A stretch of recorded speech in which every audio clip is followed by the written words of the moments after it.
Amém? Amém. João 19:28 diz assim: depois, vendo Jesus que tudo já estava consumado, para que se cumprisse a escritura, disse: tenho sede. Estava ali um vaso cheio de vinagre. Embeberam de vinagre uma esponja e, fixando-a num caniço de sopo, aproximaram a esponja da boca de Jesus. Quando Jesus tomou o vinagre, disse: está consumado. E, inclinando a cabeça, entregou o Espírito. Amém. Pai, obrigado por tua palavra. Mais uma vez oramos. Pedimos que o Senhor fale aos nossos corações. O vaso é de barro, mas a excelência do poder é do Senhor. Pedimos ao Senhor, fala conosco, por Cristo Jesus, o teu Filho. Amém e amém. Pode se assentar, meu irmão.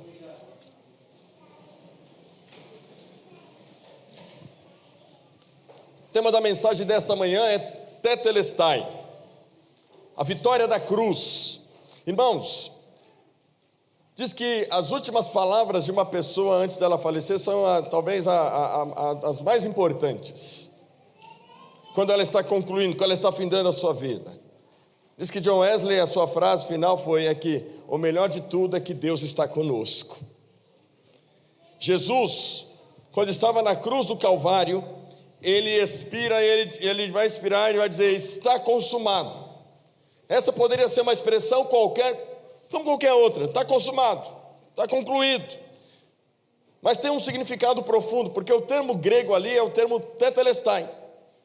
Esse termo significa que está totalmente pago, significa que a dívida está paga, que está concluído, está encerrado, está selado, está cumprido, cumpriu-se o propósito.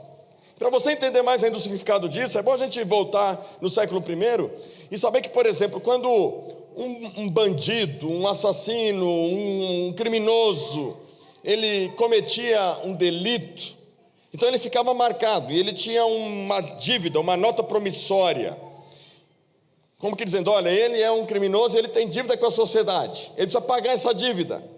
Então, quando ele cumpre a sua pena, quando ele encerra aquele período de penalidade, então dado uma baixa na sua cédula, na sua dívida, e lá no rodapé, então eles selavam assim, na dívida, na pena, na penalidade, na dívida que aquele cidadão tinha: tetelestai, está pago, está consumado, está concluído. E aí o meu esboço apaga aqui. Tetelestai, não está consumado. Então, irmãos, existe um significado profundo nessa ideia de quitar a dívida, de pagar. Quando um escravo, por exemplo, ele era livre, então ele recebia também a sua declaração de liberdade, e estava escrito lá na declaração de liberdade: tetelestai, está livre, está consumado, está pago, está encerrado, cumprido. Então Jesus, quando ele está na cruz do Calvário, e ele declara tetelestai, Jesus está falando o seguinte: está cumprido, está consumado, está realizada a obra, está consumado o propósito do Pai. A vitória da cruz, irmãos, ela cumpriu alguns propósitos. Então hoje, nesse sermão temático, eu quero rapidamente trazer para você algumas verdades sobre essa decisão, essa palavra final de Jesus na cruz do Calvário. Entendermos que a vitória da cruz, a vitória de Jesus, e os crentes precisam compreender. Às vezes eu tenho a sensação de que eu estou falando beabá, mas quando a gente olha para a situação das pessoas no mundo e essa busca famigerada por revelação, preciso de uma revelação, preciso de uma profecia, eu preciso de ter certeza que Deus me deu a vitória, eu preciso fazer uma campanha. Eu acho que as pessoas não entenderam o que a cruz fez, que a gente não precisa pagar preço, porque Jesus já pagou todo o preço. A gente não precisa temer o diabo, porque Jesus venceu Satanás. A gente não precisa temer a morte, porque Jesus está vivo, aleluia. Então nós temos que entender isso e crer nessa vitória, crer nessa obra consumada de Jesus na cruz do Calvário. E a primeira verdade, a primeira lição é que a vitória da cruz, ela é a consumação, ela é a conclusão, ela é a vitória da própria Escritura. João capítulo 19, versículo 36, vai dizer assim: e isso aconteceu para que se cumprisse a escritura, nenhum dos seus ossos será quebrado. Eu peguei aqui um trecho, mas todo o Antigo Testamento apontava para Cristo, e toda a vida de Jesus, toda a sua história, sua missão, era para se cumprir as Escrituras, para revelar, irmãos, que a palavra de Deus é verdade. Há mais de 300 profecias no Antigo Testamento que desempenham o papel de revelar o propósito da salvação, a vinda do Messias para resgatar a humanidade. E Jesus então se manifesta, como diz João capítulo 1, versículo 14: e o verbo se fez carne e habitou entre nós, cheio de graça e de verdade, e vimos a sua glória, glória como do unigênito do Pai. Jesus se manifestou entre nós, Jesus cumpriu as Escrituras, tudo apontava para ele, que de uma virgem viria o Salvador. Quando você lê o profeta Isaías no capítulo 9, fala lá que um menino se nos deu, um filho se nos deu, o seu nome será chamado Maravilhoso, Conselheiro, Deus Forte, Pai da Eternidade, Príncipe da Paz. Ele estabelecerá o seu reino, e ele vem, e ele inaugura o reino de Deus. E então, para se cumprir também Isaías, nele vem de uma virgem, nasce de uma virgem, vai viver lá em Nazaré, lá naquela terra, aquela terra esquecida, aquela terra de gente de boca dura, aquela terra lá na região da Galileia. Jesus, irmãos, vai crescer para se cumprir as Escrituras. Tudo que ele vai fazer é para revelar que ele é de fato o Messias, para mostrar que Deus é verdadeiro. O apóstolo João vai registrar isso aqui que nós acabamos de ler. Nós temos tantas outras passagens, eu não quero tomar tempo aqui para a gente avançar bem. Então, em termos práticos, Jesus, quando ele diz está consumado, ele está dizendo o seguinte: tudo que está escrito aqui, tudo que está escrito nesse livro, a meu respeito, é verdade e está cumprido. Jesus atesta a veracidade das Escrituras. Pastor, o que isso implica para nós? O que a gente aprende com isso? Primeiro, meu irmão, você pode entender o seguinte, que um livro que foi escrito aproximadamente entre o primeiro autor e o último, aí 1500 anos de história. A gente tem esse livro escrito em trechos em hebraico, em aramaico, temos o texto grego, personagens que não se conheceram, que não se comunicaram, que nunca se viram. As pessoas querem duvidar da inspiração das Escrituras, querem duvidar dessa verdade, mas quando a gente olha para a história da salvação, desde a queda de Adão, como a Bíblia ela é construída, como Deus se revela nela, desde Gênesis, com a queda do homem, e uma promessa de que ali viria um homem que pisaria a cabeça da serpente, e então até o seu cumprimento, a gente pode ter certeza de que Deus não é homem para que minta, nem filho do homem para que se arrependa. Porventura ele não vai fazer o que ele promete, meus irmãos. Deus, quando fala, ele não cumpre. O nosso Deus não é um Deus de mentira. Quando Jesus cumpre as Escrituras, ele vem para dizer para mim e para você o seguinte: pode confiar nessa palavra, pode confiar nessas promessas, pode confiar nessa verdade, pode tentar desacreditá-la, mas ele é a verdade, e ela continua se cumprindo hoje, porque um dia, quando você estava no pecado, morto nos seus delitos, separado de Deus,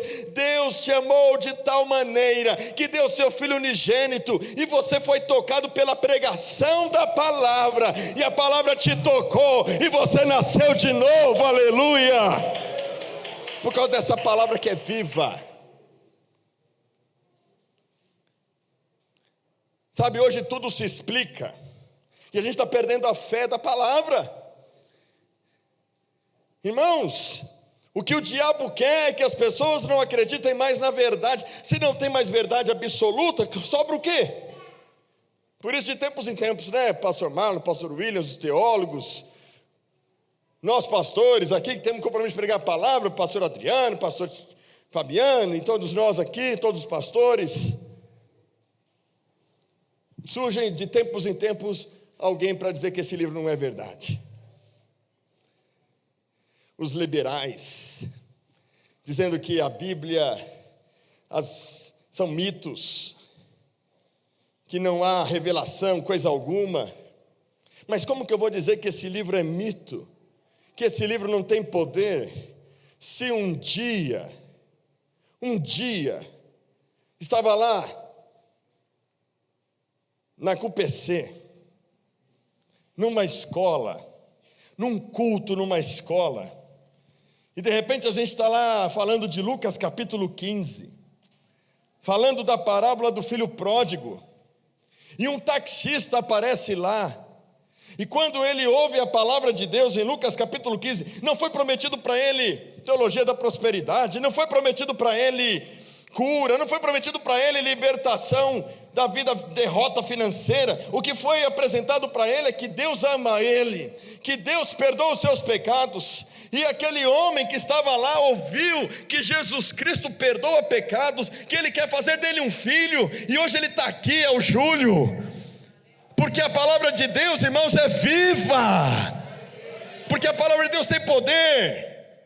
Mas as pessoas estão desacreditando da palavra, colocando o seu coração à prova com a incredulidade. Não, Jesus consumou a vitória da verdade, da palavra. Essa palavra é viva, Deus não mente, meus irmãos. Pode o mundo falar o que quiser, de céus e terra passarão, mas a sua palavra jamais passará. Essa palavra é viva. Essa palavra é viva.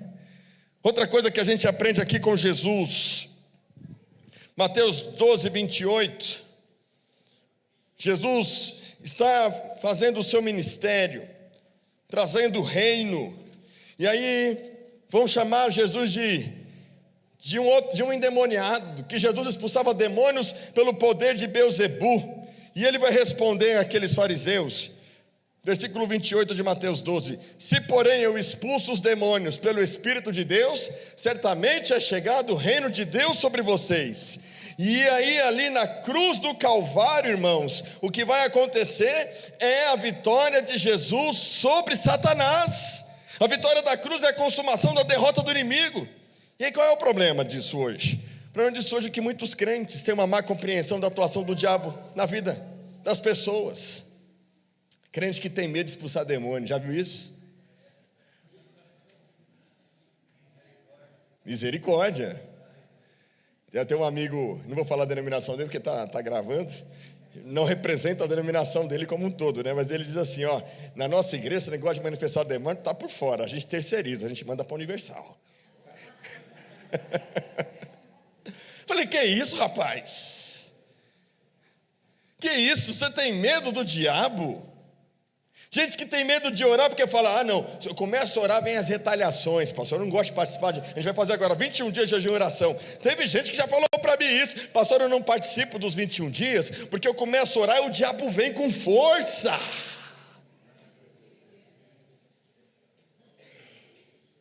Quem já ouviu isso em algum lugar? Eu não gosto de jejuar e orar porque o diabo vem com força. Mas meu irmão, você não entendeu de fato, a nossa luta não é contra a carne, nem contra o sangue, contra principados e potestades. Nós sim temos uma batalha espiritual, nós enfrentamos o valente, nós enfrentamos o inimigo, mas eu digo para você o seguinte, meu irmão, ele é como diz Lutero, ele é como um cão amarrado numa coleira, ele só vai até onde Deus permite. Você e eu não precisamos temer o diabo, tememos a Deus. O diabo foi subjugado na cruz do Calvário, Jesus morreu, ele disse, está consumado, ele tomou as chaves da morte, do inferno, Jesus subjugou o inimigo, despojou principados e potestades, ele publicamente os colocou em desprezo, triunfou na cruz sobre eles. Jesus se manifestou, o Filho de Deus, para desfazer as obras do diabo. Eu não tenho nada com o diabo, você não tem nada com o diabo, porque Jesus venceu Satanás, aleluia! Então não tem que ter medo não, meu irmão. Pastor, como é que faz então quando manifestar um demônio? Sabe o que você faz? Eu te repreendo em nome de Jesus, que o Senhor te repreenda em nome de Jesus. Há poder no nome de Jesus. Senão você não entende isso, vai fazer igual aqueles filhos de Cefa, né? Eu não lembro qual é o nome do cara, lá em Atos. Te expulsamos em nome daquele a quem Paulo prega. Aí foi o maior MMA da história. Hein, pastor Adriano? Jiu-jitsu. Capeta deu armlock em todo mundo ali. Deu uns amassos, apanharam. até dizer chega. Mas quando Paulo chegava, irmãos, olha, eu nunca me esqueço, a gente teve essa experiência aqui na Vila Moraes. A gente era adolescente, e a gente era muito imaturo, né? Eu tinha 14, 15 anos, a gente gostava de fazer reunião de oração aqui na igreja. Nunca vou esquecer essa experiência. A gente tudo adolescente, e uma menina ficou endemoniada na reunião de adolescentes. Irmãos do céu, não saía. E a gente batia na cabeça dela, e jogava ela no chão, e gritava, e sai! E a menina, aquela prova toda, coitada, sofrendo, endemoniada, e a gente atormentando junto. Até que a gente começou a escutar ele falar assim, ele não! E a gente, ele está vendo o anjo, está vendo alguma coisa. Ele está chegando! Quando chega, irmãos, meu tio Augustinho, estava em jejum, homem que lia a Bíblia 4 horas por dia. Quando ele chega, o capeta estava gritando que ele estava chegando na igreja. Quando ele chegou, saiu o capeta. Sabe por quê, meu irmão e minha irmã? Porque a palavra de Deus é fiel e verdadeira. Jesus venceu o diabo na cruz do Calvário. Esse mesmo Espírito que atuou na vida do Augustinho é o mesmo Espírito que atua na minha e na sua vida. Certa vez eu fui expulsar demônio de um garoto, e o menino ficou endemoniado acho que umas 3 horas. E aí eu tinha acabado de chegar da igreja, em casa, lembra até o que eu estava assistindo, com a Andréia. Aí me ligaram, pastor, lá na Água Funda o menino está assim. Cheguei lá, os adolescentes tinham amarrado o menino, com uma corda de sapato, como é que chama? Um cadarço. Jogaram ele dentro do box do banheiro e deixaram ele largado lá. E aí eu falei, o que aconteceu? O que aconteceu? Não sei, ele começou a bater em todo mundo dentro do ônibus, a gente desceu ele, e aí ele estava violento, e gritando, e aí a gente começou a apanhar dele, aí a gente pegou e amarrou ele. Falei, mas não é assim que amarra.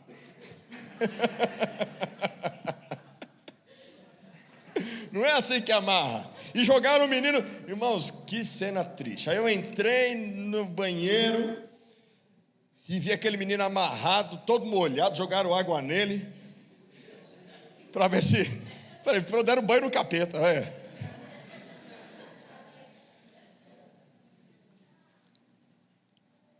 Aí o capeta olhou para o menino endemoniado. O capeta começou a falar, é você, fulano? Falei, não. Mas você não está vendo quem é, não? Aí deu aquela gargalhada. Metade da igreja tinha corrido. Eu fiquei com tanto dó, e Deus me deu um sentimento de misericórdia tão grande pelo menino, que minha vontade era de chorar. Aí eu olhei, o menino ficou endemoniado 3 horas, amarrado, num chuveiro, num box, menino grande. Eu falei assim, Satanás, se o Espírito de Deus habita em mim, você sai agora em nome de Jesus. Na hora, o menino voltou. Na hora. Aí eu chamei lá o pessoal, vem cá, desamarra ele. A gente vai apanhar. Eu falei, não vai não. Não vai não, pode tirar. Tiraram a corda dele, o cadastro. E aí, Jesus na molecada. Eu quero dizer para você, meu irmão, se você tem se sentido oprimido, se você acha que a coisa está feia, se você sente que... Eu vejo os crentes falando, pastor, é tanta luta, é tanta batalha, é tanta ação do diabo. Meu irmão, você tem que crer no seguinte, que o diabo já foi derrotado, e o inimigo não vai parar a igreja, ele não vai parar você. As portas do inferno não prevalecerão contra a igreja do Senhor. E sabe qual é a visão correta que você tem que ter do texto, quando diz as portas do inferno não prevalecerão? Muito crente pensa que está aqui, segurando a porta para o diabo não prevalecer. A leitura que o povo faz é errada, né? O pessoal pensa assim, a igreja está aqui acuada, o diabo tentando bloquear a igreja. Mas é o contrário, irmãos, somos nós que avança contra as portas do inferno, é a gente que avança contra ele, e ele tem que cair, porque Jesus venceu o inimigo na cruz do Calvário. É assim que a igreja avança. Mas o que é que está tirando o poder dos crentes? Irmã Sâmia, os crentes não oram. Tem muito pregador. Eu estou lendo o Leonard Ravenhill de novo, e eu amo ler Leonard Ravenhill. Estou lendo um livro chamado Por que Tarda o Pleno Avivamento. Leonard Ravenhill, ele fala assim, olha, o diabo ele não teme pregações eloquentes, o diabo não teme pregadores com profundidade bíblica, o diabo não teme, irmãos. Hoje você faz um curso de oratória, você faz um curso de teologia, você se torna um exímio pregador. Mas os púlpitos estão sem poder, sem unção. Sabe por quê? Porque os pregadores não oram mais. E aí as pregações são pregações mortas, e pregações mortas matam. Faz o povo ficar muito crítico, mas tirou a fé do povo. Sabe, meus irmãos, o que Deus quer da igreja? Deus quer que a igreja caminhe de joelhos, porque quem caminha de joelhos não tropeça. O diabo não teme uma boa eloquência, mas ele teme uma igreja de joelhos. Ele teme um povo que se consagra, um povo que jejua. Nós vamos fazer 21 dias de jejum e oração. Estamos já num propósito já de oração, já tem um grupo orando, já tem um grupo se consagrando. Meu irmão e minha irmã, se a igreja metodista livre de Vila Moraes orar, os 517 membros assumir um compromisso diário de oração e fizer jejum, eu quero ver, meu irmão, se esse prédio não vai abaixo. Nós precisamos orar, estamos muito intelectualizados. Estamos muito sabidos, mas oramos pouco. Oramos muito pouco. Não temos mais paciência para orar. Colocamos o joelho no chão e ficamos ali 5 minutos. Parece uma eternidade. Mas a gente não perde tempo de 1 hora de uma série. Não é verdade, irmãos? Qual foi a última vez que você orou 1 hora? Quando você dobrou o seu joelho? Quantos querem ver poder de Deus nesse lugar? Quantos querem ver a unção de Deus na sua vida e na sua casa? Deus não faz nada senão em resposta às nossas orações, de John Wesley.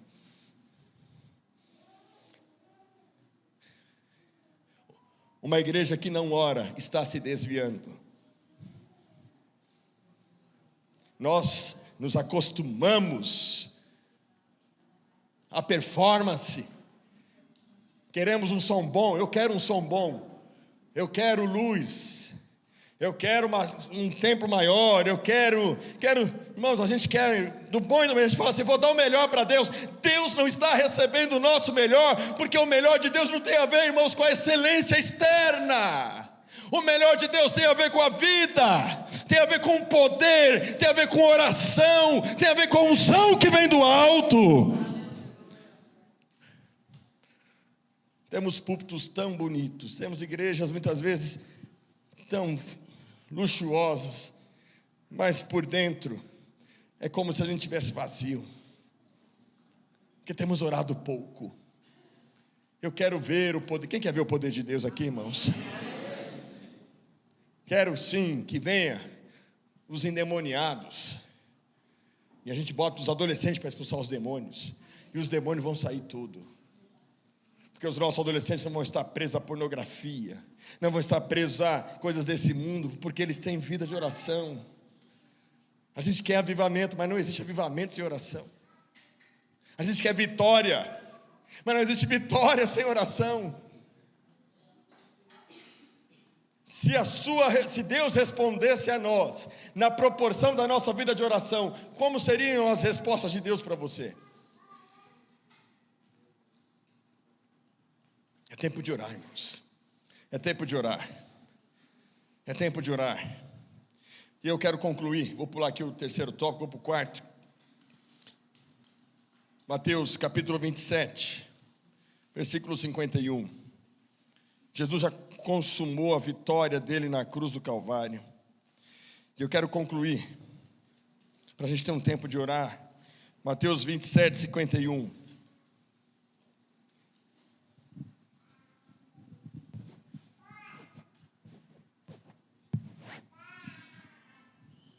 Obrigado, pastor. Eis que o véu do santuário se rasgou em duas partes, de alto a baixo. A terra tremeu e as rochas se partiram. Só o 51. Irmãos, no Antigo Testamento e no templo havia regras e limites bem estabelecidos. Dentro do templo havia o lugar santo e o lugar santíssimo. O que separava um lugar do outro era um véu, um tecido, uma cortina grossa. Lá dentro, no Santo dos Santos, ficava a Arca da Aliança, que representava a presença de Deus. Uma vez por ano apenas, o sumo sacerdote teria acesso ao Santo dos Santos para fazer expiação pelos pecados do povo. Ninguém mais entrava naquele lugar. Aquele lugar era santíssimo. Aquele lugar não era para o povo, não era para qualquer um, era apenas para esses privilegiados, que só podiam também ter acesso uma vez por ano. Ali estava a presença de Deus. Ali estava a presença de Deus no meio do seu povo. Só o sacerdote podia entrar. Mas Jesus, quando ele morre, Mateus faz esse registro, esse relato importantíssimo. Ele relata que há um terremoto. E o véu, essa cortina, que faz a separação do Santo dos Santos, do lugar santo, ele rasga de alto a baixo. Rasga. De maneira que agora não há mais distinção entre o lugar santo do lugar santíssimo. Agora, Jesus está dizendo o seguinte: com a sua morte, Jesus, ele rompe a barreira exclusivista, e se estabelece agora um novo modo, uma nova maneira de crer, uma nova aliança, e um novo acesso. Jesus está dizendo o seguinte, meu irmão: agora não é mais um sumo sacerdote, porque estou constituindo um reino de sacerdotes, estou constituindo uma nação santa, um povo meu, que agora não vai precisar mais de intermediários, porque Ele é o grande sacerdote, Ele é o nosso intermediário, Ele agora nos dá livre acesso. Coloca para nós Hebreus capítulo 9, versículo 19, Hebreus 10, 19, perdão, Hebreus capítulo 10, versículo 19. Portanto, meus irmãos, tendo ousadia, agora não tem mais medo, porque eles tinham medo.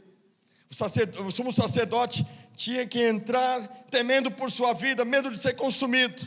Ele fala: não, agora não tem mais culpa, agora não tem mais pecado, agora você não precisa mais temer, você pode entrar com ousadia no santuário pelo sangue de Jesus, aleluia.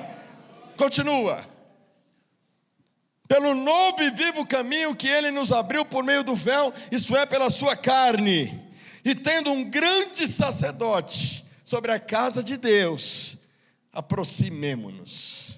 Ele está falando: vem, porque quando você está na presença de Deus, irmãos, você é renovado, você é restaurado, você é liberto, você é curado, você é salvo.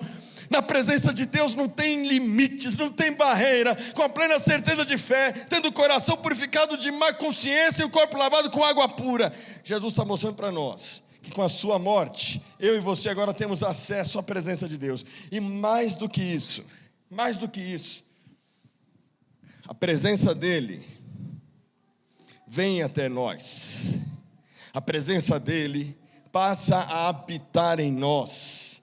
No templo agora não é mais templo feito por mãos humanas. Você é templo de Deus. Deus passou a habitar em você. O Espírito Santo de Deus habita em você. E a sua presença agora é contínua. Ele pode agora nos capacitar pelo seu Espírito a liderar, a orar, a jejuar, a vencer o pecado, a viver uma vida abundante. Nós agora podemos buscar essa santificação, essa transformação interior, porque o seu Espírito habita em nós. Aleluia! Esse Espírito habita em nós. A gente agora pode ser cheio da presença. Agora a gente pode experimentar vitória sobre o pecado de maneira tangível. A gente pode, irmãos. Basta se relacionar com Jesus. Quem quer poder de Deus na sua vida? A vitória de Jesus na cruz é a consumação do nosso acesso à presença do Pai. Você não precisa mais de um pastorzinho. Você não precisa. Como pastor, eu digo para vocês, eu sou um irmão mais velho, talvez. Não quero tomar o lugar de Jesus. Jesus é o irmão mais velho, né? A gente é como guia. Mas se você dobrar o seu joelho, você não precisa de um comedor de arroz e feijão como eu. Não, eu vou lá que o pastor Rodrigo tem uma oração, Deus deu para ele uma unção especial. Eu digo para você, meu irmão, essa unção especial, dessa vocação para servir e guiar os irmãos, não me torna mais especial que você. Essa unção que está na minha vida, está na vida do Bezerra. Essa unção que está na minha vida, está na vida da Lila. Essa unção que está na minha vida, está na vida da Silvia. Nós, irmãos, fomos constituídos sacerdotes do Senhor. Essa unção que está na minha vida, está na vida da Amanda, na vida da Rita. Certamente a experiência do ministério nos dá mais maturidade e experiência. Mas, meu irmão, eu não sou mais do que vocês, e vocês não são mais do que eu, porque é o Espírito Santo que opera em mim e em você. Se você crê, Deus pode atuar na sua casa. Ao dobrar o seu joelho, Ele vai ouvir a tua oração. A minha oração não é mais forte que a sua, porque a nossa oração é feita no nome que está sobre todo nome, o nome de Jesus, aleluia.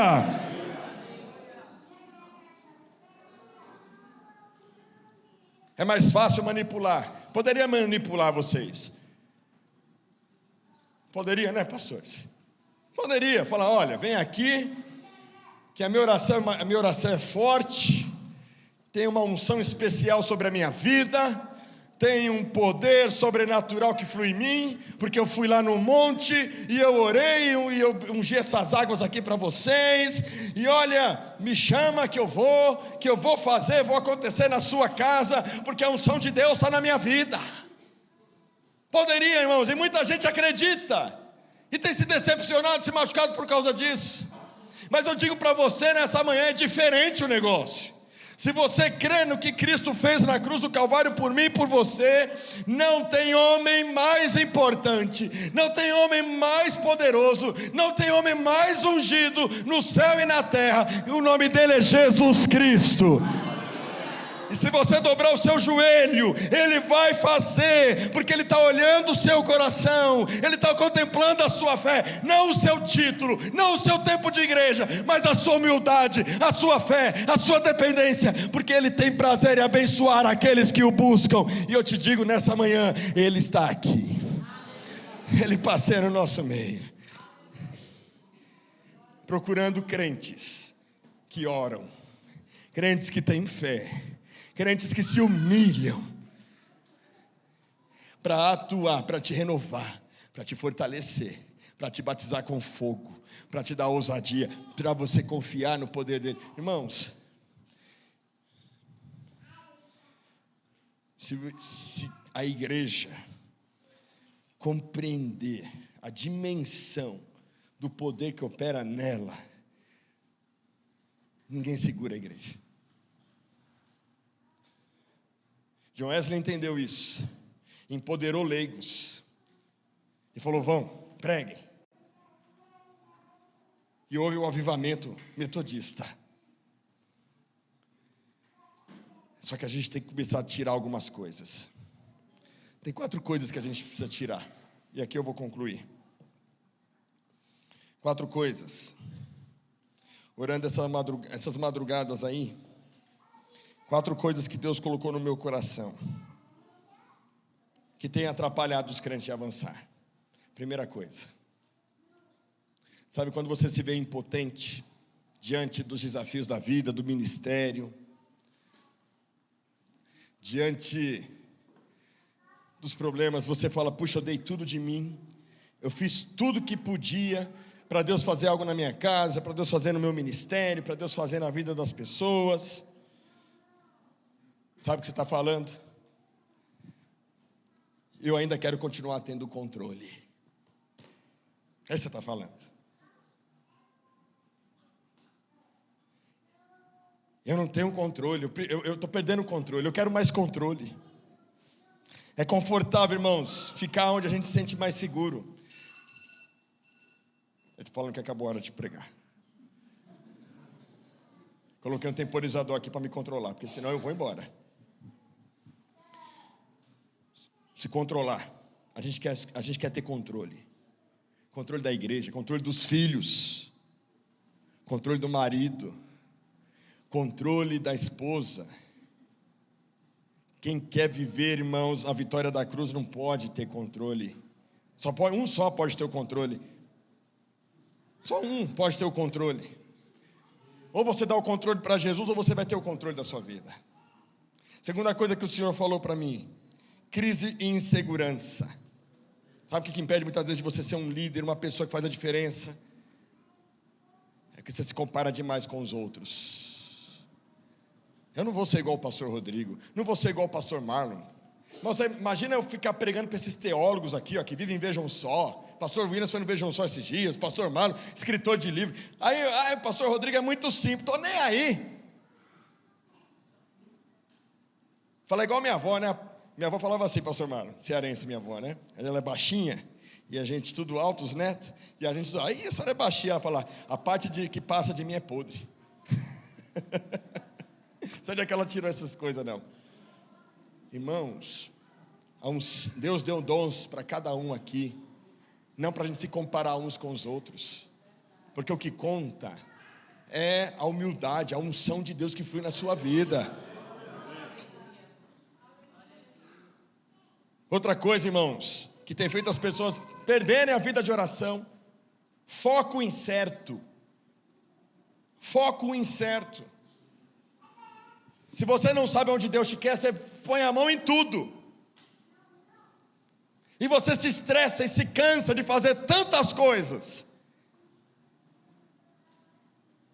porque você não está desfrutando da vitória da cruz. Aí você põe a mão, você vai fazendo. Aí você olha para a sua vida e você fala: para onde é que eu estou indo? Ô meu irmão, quando você começa a orar e crer na vitória da cruz, sua vida encontra propósito. E você sabe outra coisa que tem feito muitas pessoas paralisarem? Deus manda dizer para você nessa manhã: frustração com as pessoas. Eu digo para você nessa manhã, olha para mim aqui, todo mundo. Não esperem nada de mim. Não tenho nada para te dar. Viu? Não tenho nada para te dar, pastor Marlon. Pastor Williams, não tenho nada para te dar. Pastor Adriano, olha para mim aqui, Bezerra, Lúcia, não tenho nada para dar para vocês. O tempo todo a gente está procurando alguém para a gente se apoiar. Eu digo para você, a duras penas eu aprendi que viver na vitória da cruz é não me apoiar em ninguém. Não é caminhar sozinho, mas ter segurança apenas em uma pessoa, e o nome dele é Jesus. É Ele que dá significado para o que eu faço, é Ele que determina a minha agenda, foi Ele quem me chamou. Então vou me frustrar com o quê? Não foi Ele que me chamou? Então convido você a olhar para Ele também nessa manhã. Ele sabe o que você precisa, Ele sabe para que te chamou, Ele sabe o que você é, quem você é. Ele sabe. Ele sabe qual é a agenda que Ele tem para você. Sabe o que a gente está precisando? Pôr joelho no chão e não levantar de lá até Deus falar: é isso que eu quero de você. Irmão, será que Deus está calado? Deus não está calado, Deus está falando. É que a gente está querendo ouvir em outros lugares. Porque quando a gente põe o nosso joelho no chão, sabe o que acontece com a gente, Marcela? A gente começa a olhar para a gente começa a perceber que a gente está muito distante. A gente procura subterfúgios. É mais fácil pôr a mão nas coisas da igreja e fazer um monte de coisa do que parar para ouvir Deus falar. E Deus quer falar com você nessa manhã.